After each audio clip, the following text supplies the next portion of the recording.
اور اب میں تجھ کو حقیقت بتاتا ہوں، فارس میں ابھی تک 3 بادشاہ اور برپا ہوں گے، اور چوتھا ان سب سے زیادہ دولت مند ہوگا، اور جب وہ اپنی دولت سے تقویت پائے گا تو سب کو یونان کی سلطنت کے خلاف ابھارے گا، لیکن ایک زبردست بادشاہ برپا ہوگا جو بڑے تسلط سے حکمران ہوگا اور جو کچھ چاہے گا کرے گا، اور اس کے برپا ہوتے ہی اس کی سلطنت کو زوال آئے گا اور آسمانوں کی چاروں ہواؤں کے اطراف پر تقسیم ہو جائے گی، لیکن نہ اس کی نسل کو ملے گی اور نہ اس کا سا اقبال باقی رہے گا، بلکہ وہ سلطنت جڑ سے اکھڑ جائے گی اور غیروں کے لیے ہوگی، اور شاہ جنوب زور پکڑے گا اور اس کے عمرہ میں سے ایک اس سے زیادہ اقتدار و اختیار حاصل کرے گا اور اس کی سلطنت بہت بڑی ہوگی، اور چند سال کے بعد وہ آپس میں میل کریں گے، کیونکہ شاہ جنوب کی بیٹی شاہ شمال کے پاس آئے گی تاکہ اتحاد قائم ہو، لیکن اس میں قوت بازو نہ رہے گی،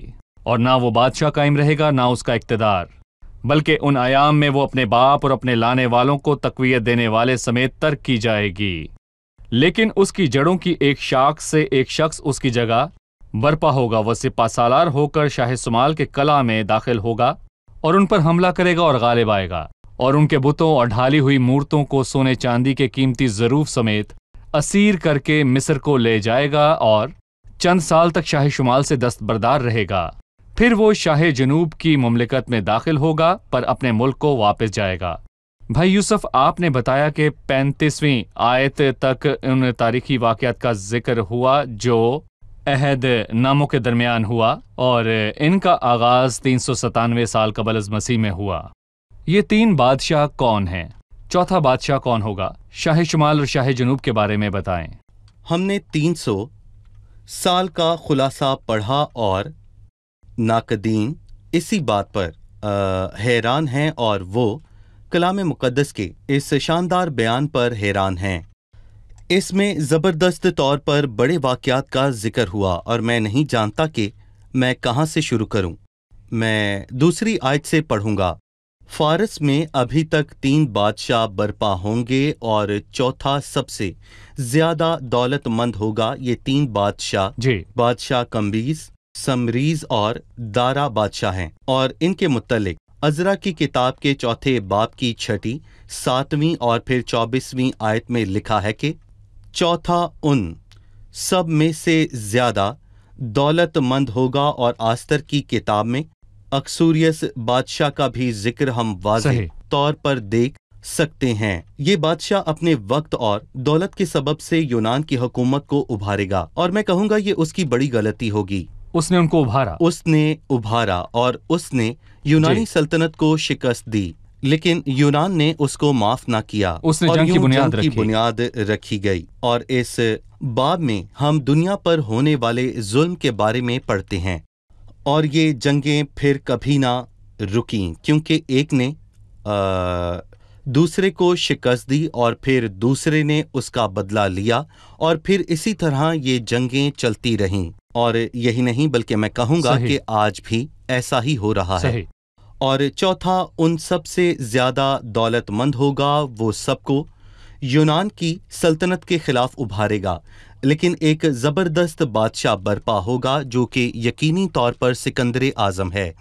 وہ اچانک برپا ہوا اور فارسیوں پر اس نے حکومت کی، لیکن ایک زبردست بادشاہ برپا ہوگا جو بڑے تسلط سے حکمران ہوگا، اور جو کچھ وہ چاہے گا وہ کرے گا۔ اور اس نبوت کی دستکاری پر غور کریں۔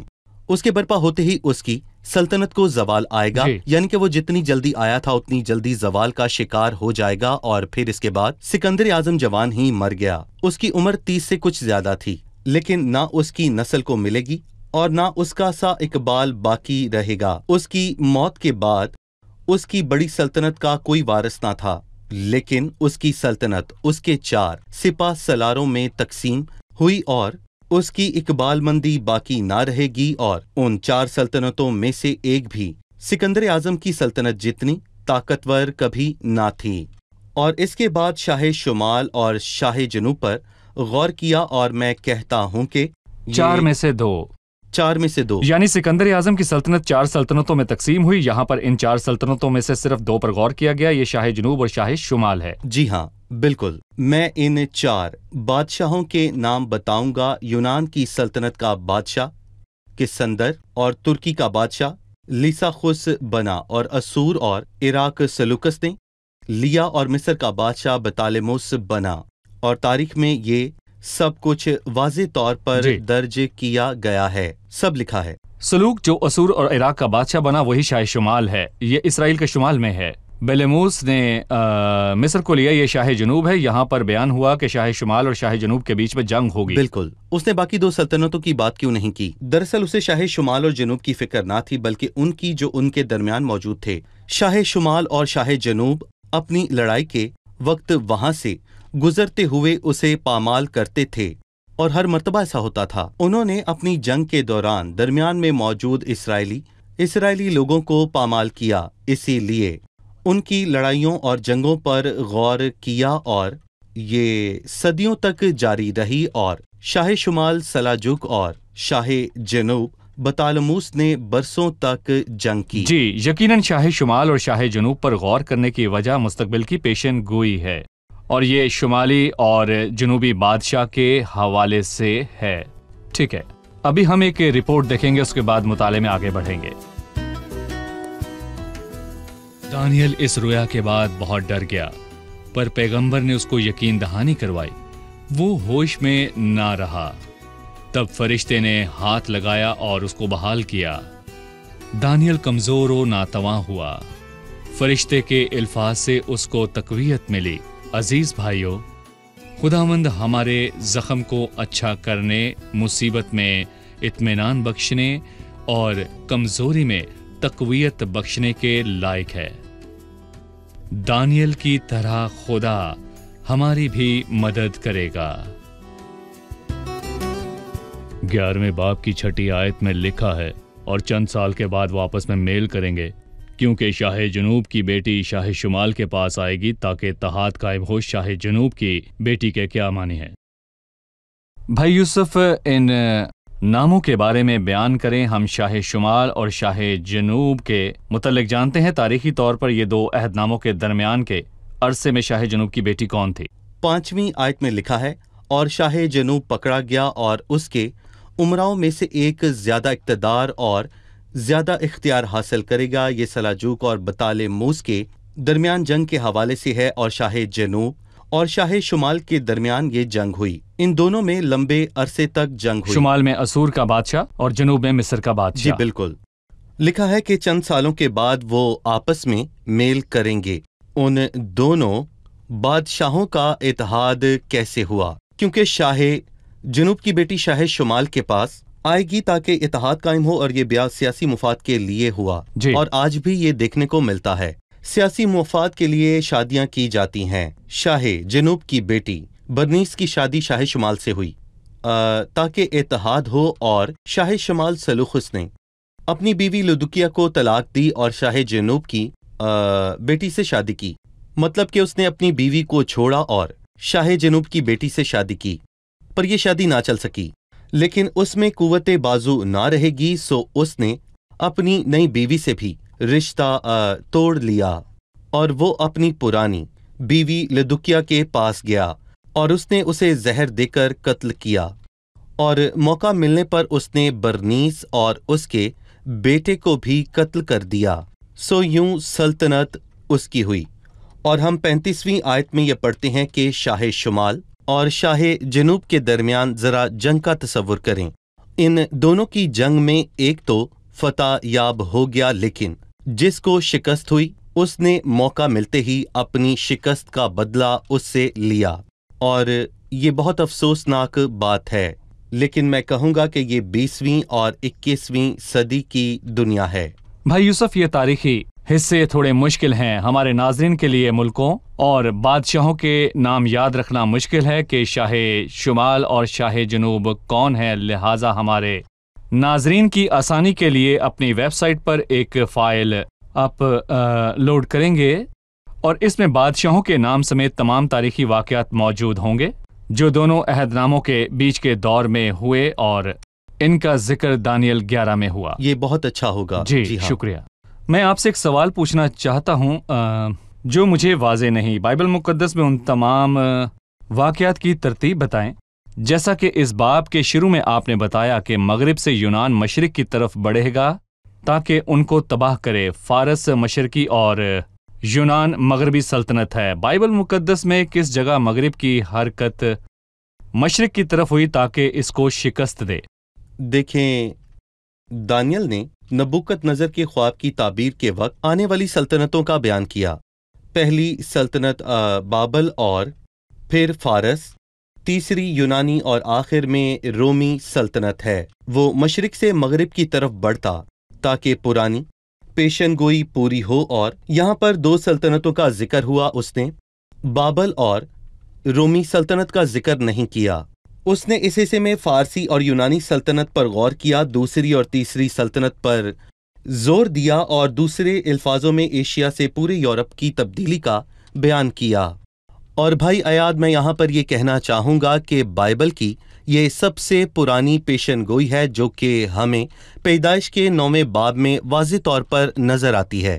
اور یہاں پر بائبل مقدس فرماتی ہے، پھر کہا خداوند سم کا خدا مبارک ہو اور کینان سم کا غلام ہو، اور اس نے کینان پر لعنت کی، کینان ملعون ہوا۔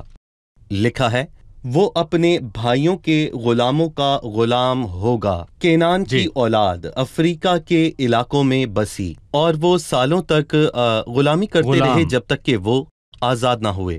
خداوند سم کا خدا مبارک ہو اور کینان سم کا غلام ہو۔ اور غور کریں کہ تمام انبیاء اور مکاشفہ کے تحریر کرنے والے سب سم کی اولاد ہیں۔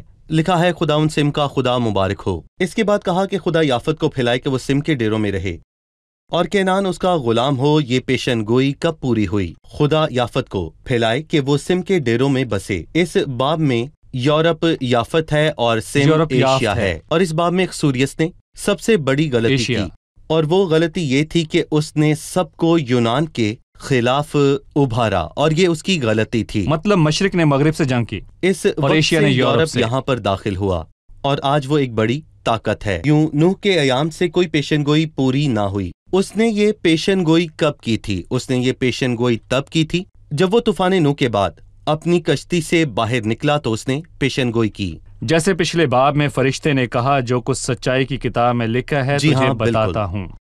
کلام مقدس خدا کی کتاب ہے، اس میں لکھی ہر ایک بات حق اور سچ ہے، یہ سچائی کا کلام ہے۔ بھائی یوسف، میں چاہتا ہوں کہ آپ 10ویں اور 11ویں آیت پر اپنی رائے دیں۔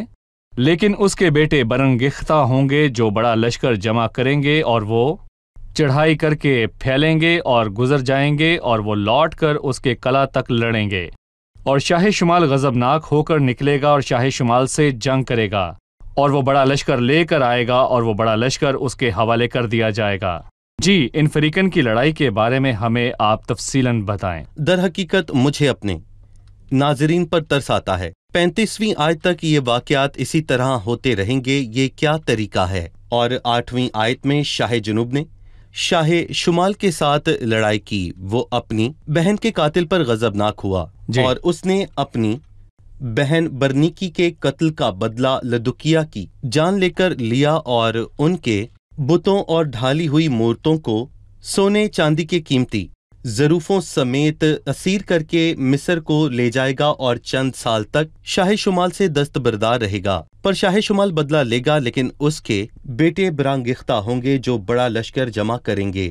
شاہ شمال نے شاہ جنوب سے بدلہ لینے کے لیے جنگ کی، اور شاہ جنوب غضبناک ہو کر نکلے گا اور شاہ شمال سے جنگ کرے گا۔ اور در حقیقت میں نے تاریخی طور پر اس کو نہایت درست پایا۔ میں ناظرین کو یہی کہوں گا کہ شاہ شمال اور شاہ جنوب لڑتے رہے، اور ان کے درمیان کچھ یوں چلتا رہتا کہ جب کوئی فتح مند ہوتا تو دوسرا اس کا بدلہ لینے کے لیے طاق میں رہتا، اور میں کہوں گا کہ ان کی جنگ اسی طرح جاری رہتی تھی۔